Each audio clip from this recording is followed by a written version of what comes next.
Hello and welcome to the Evidence-Based Chiropractor. I am your host, Dr. Jeff Langmaid. On today's episode, we are back with more great research. Brand new study out of Sweden around the effectiveness and cost-effectiveness of chiropractic care, physiotherapy, and their combination for people with chronic low back pain. It's a great study, a lot of take-home messages, clinical pearls, and statistics you can utilize to communicate better with your community. Now, before we get started, I will say a few words about Neck Care, the best objective assessment tool of the cervical spine, bar none. Their hardware and software is awesome. They provide reliable assessments and exercises for neuromuscular control, proprioception, range of motion, and sensory motor integration. If you have not checked it out, please do so. neckcare.com. I'll drop that link down below. But as I said at the top on today's episode, we are talking research. Brand new study. Of course, I'll drop this link down below as well. And it was a multi-centered randomized controlled trial. I always like to see that RCT, randomized controlled trial. It had 88 participants, and they were trying to figure out which approach is best, not just in terms of outcomes, but cost. Now, full disclosure, and I'll probably repeat this in a little while, I'm not a big fan of that the cheapest is the best. That's not the way I go about things. Matter of fact, in the practice that I own, we don't take insurance. We're cash-based practice. I believe those who pay attention, and that's just my personal belief. But in this case, they also looked at cost. So I don't want to necessarily highlight reduced cost always as an abject benefit. I think it's a factor in a decision-making process, not necessarily always a benefit. Just my 2 cents. So if you ever wondered whether chiropractic care combined with physiotherapy or physical therapy in the States here is worth it, this study starts to provide some answers. So we'll kind of set the stage with some basic facts, many of which you are probably familiar with, but bear repeating. Chronic low back pain affects nearly 30% of people worldwide and is one of the leading causes of disability. And I want to repeat that real quick. Chronic low back pain. 30% of people. That means 30% of people have gone more, by definition, more than 12 weeks, more than 90 days, more than 3 months with consistent back pain. That's a big deal. And 30% of people worldwide, there's like 6.5 billion people on planet Earth. That is a staggering number of people that not only have experienced spinal pain, right? Experiencing it and getting over it is one thing. Lapsing into chronic pain where you have fear avoidance behavior, you are dramatically more likely to be taking medication and go to advanced interventions. You're incredibly more likely to have the mental toll of that, depression, disability. This is a big, big deal. So again, I know I say this a lot on the podcast, but it's really important. Sometimes us as chiropractors, we become blinded to yeah, everybody has back pain, whatever. 30% of people have chronic low back pain. That means they've already dealt with it, gone through a process, not found relief, and they're still there. And most of the time, that goes to start a cyclical downhill trajectory, unless they receive the care necessary. And quite often, if I'm just blunt about it, it results in pills, medications, injections, and surgical intervention, not what they really need, which is probably some cognitive therapy, but also movement-based healthcare, what you and I do. I believe it's just a massive continued opportunity. I don't believe we've done a great job really illustrating that to people, and that's just based upon the facts. If you look at 15% of people have ever seen a chiropractor, 90% are going to have spine pain, 30% of people have chronic low back pain, and we haven't even got to the performance benefits yet. You can tell we're just underserving people, and what does that mean? It means our communication's not on point. So hopefully that's what this podcast can bring each and every week, is at least a little bit of impact in terms of how you communicate to the people in your community on behalf of your practice. So many people that do have chronic low back pain, or many people that have spinal pain to begin with, recover within 6 to 12 weeks. That's the good news. But 40% still report pain 6 months later, and 31% continue to experience pain during daily activities, even after their recovery, quote unquote. This episode of the podcast is brought to you by Patient Pilot. Your most valuable asset, your patient list. Patient Pilot turns it into action. Automatically send weekly personalized emails to reactivate patients who already know, like, and trust you. When they click to schedule, ask a question, or refer a friend, you're instantly notified, making follow-ups easy.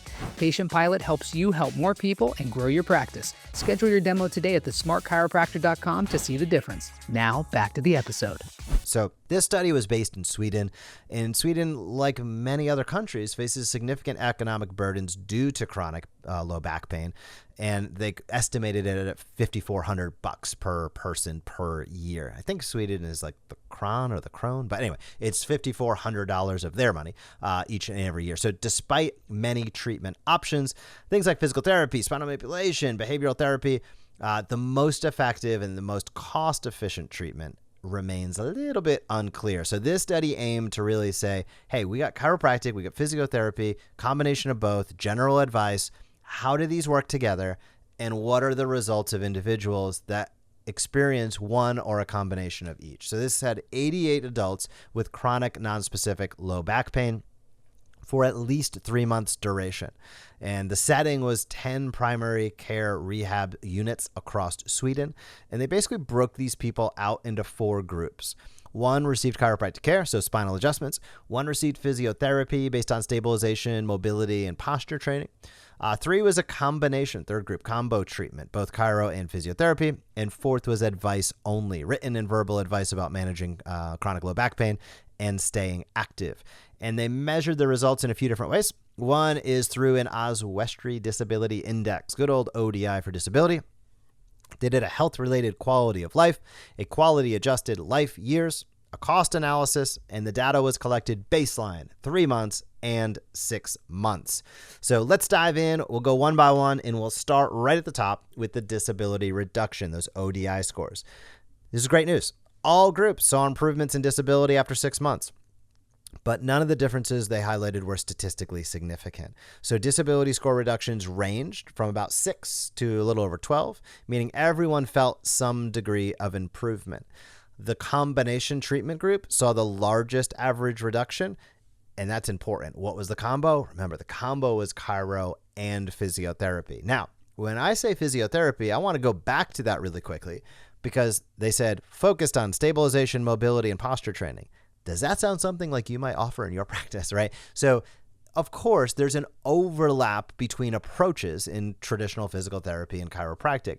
What I find to be the primary benefit, my experience, my opinion with chiropractic is that we're able to really focus on the segment, the region, and holistically. The segment, that's through the chiropractic adjustment. It's not long lever, it's short lever, right? We're able to get in there and adjust, take care of, manipulate, whatever you want to say.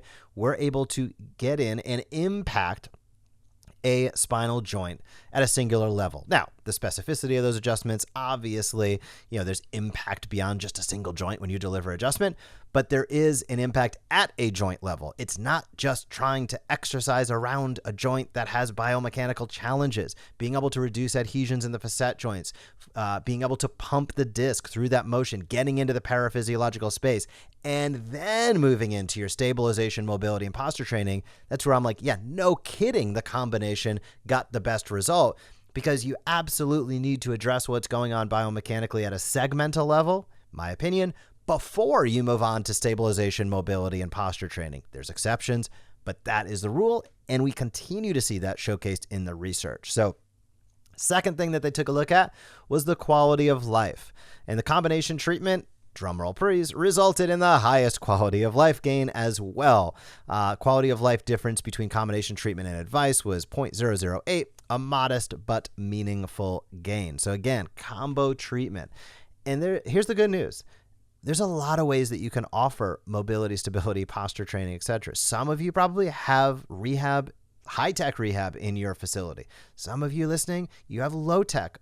Some of you, you might have a clinic gym hybrid. Some of you, maybe you're providing digitally through an app or whatever tools you might use, web exercises being one of them. Maybe you're providing follow-up that way. There's a lot of different ways that you can implement it, and it doesn't always have to be done in the 4 walls of your practice to be effective.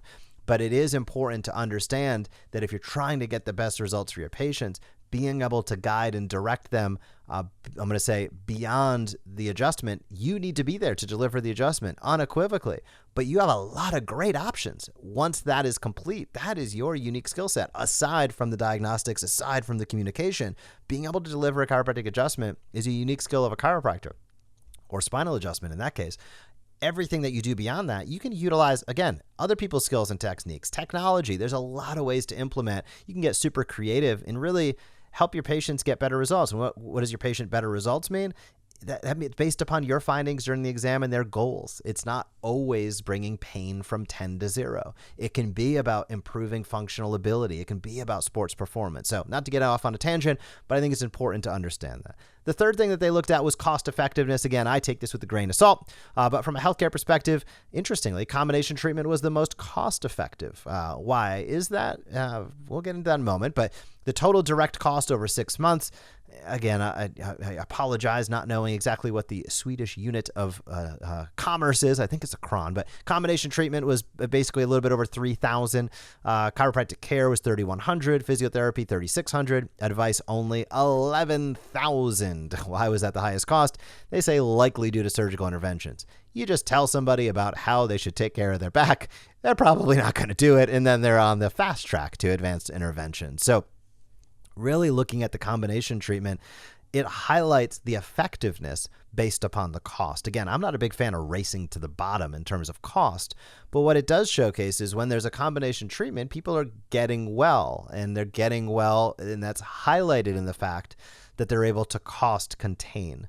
And I just think that that's an important thing to highlight because it is in the research, and it's important to have that understanding. So the other thing that's key to keep in mind, as I highlighted, was the physiotherapy was actually significantly more expensive than chiropractic care. So when you added chiropractic care in it, it reduced overall cost for both in a way that was super meaningful. So combination care, what are the implications? Well, combination care might be the future for managing low back pain, especially for best long-term results. And this highlights the importance of collaborative care. And again, collaborative care doesn't mean a patient needs to leave your practice. There's a variety of things that you can do in your practice under your license to enable them to get everything that they need and more. Chiropractic care alone still showed super strong results, especially considering the low cost and the quality of life improvements.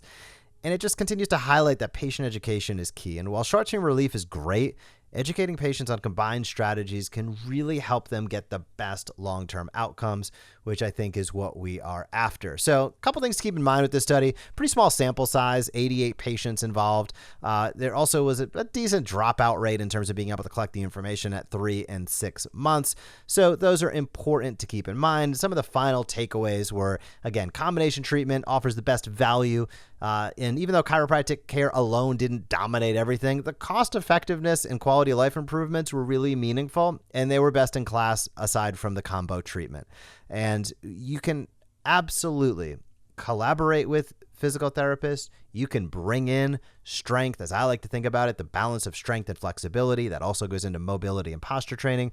All of those things are comfort places for you and I as chiropractors. So being able to put together the systems and processes in your practice to deliver the best education, the best care, the best guidance, the best plan of action for every single patient that walks into your practice is absolutely paramount. So this was a great study. Again, I'll drop that link down in the show notes if you want to check it out. And before we wrap up, I'll say a few words about TurnCloud.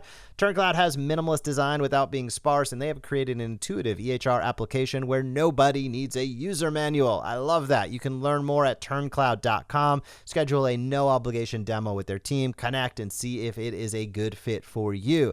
If this is your first time listening to this podcast, thank you for tuning in. If you're a long-time listener, I want to say thank you even more for tuning in over time.